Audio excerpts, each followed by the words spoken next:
আসসালামু আলাইকুম। যারা রেন্টে কারের থেকে গাড়ি নেন এবং গাড়ি নেওয়ার পরে এই কালো পেপারগুলো লাগান, তাদের জন্য একটু বলি ভাই, রেন্টে কারের থেকে গাড়ি নিয়ে কখনো কালো পেপার লাগাইবেন না। এখানে গ্লাসে যদি কালো পেপার লাগান তাহলে সমস্যা হয়েছে কয়েকটা। আপনারা ধাপে ধাপে বলি। প্রথম কথা হয়েছে, আপনি কালো পেপার লাগাইতে কিন্তু একটা খরচ আছে, আর ওই খরচ তো আছেই। তারপরে আবার রেন্টে কারের থেকে যদি গাড়ি নেন তাহলে রেন্টে কারের এক্সট্রা করে 50 রিয়াল দেওয়া লাগে শুধু এই কালো পেপারটা উঠানোর জন্য। আর যদি নিজেরা উঠে আনেন তাহলে কোনো সমস্যা নাই, কিন্তু রেন্টে কারে যদি আসেন আমাদের এখানে যদি রিটার্ন করেন তাহলে এই কালো পেপারের জন্য এক্সট্রা 50 রিয়াল দিতে হয়। এই হচ্ছে প্রথম ধাপ। দ্বিতীয় ধাপ হয়েছে, আপনি যদি বাংলাদেশের বা অন্যান্য যেসব দেশ আছে সৌদি আরবের নাগরিক না হন তাহলে আপনার জন্য কঠোর ব্যবস্থা হইবে যদি এই কালো পেপার লাগান।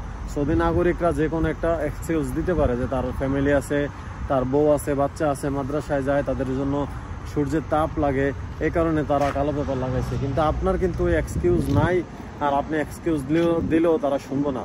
বিশেষ করে সৌদি আরবে প্রায় সৌদি নাগরিক ধরেন 80%, আর বাংলাদেশি বা অন্যান্য যেসব দেশের নাগরিক আছে তাদের ধরেন 100%ই কালো পেপার যদি লাগান পুলিশ ধরে, তারপর জরিমানা করে।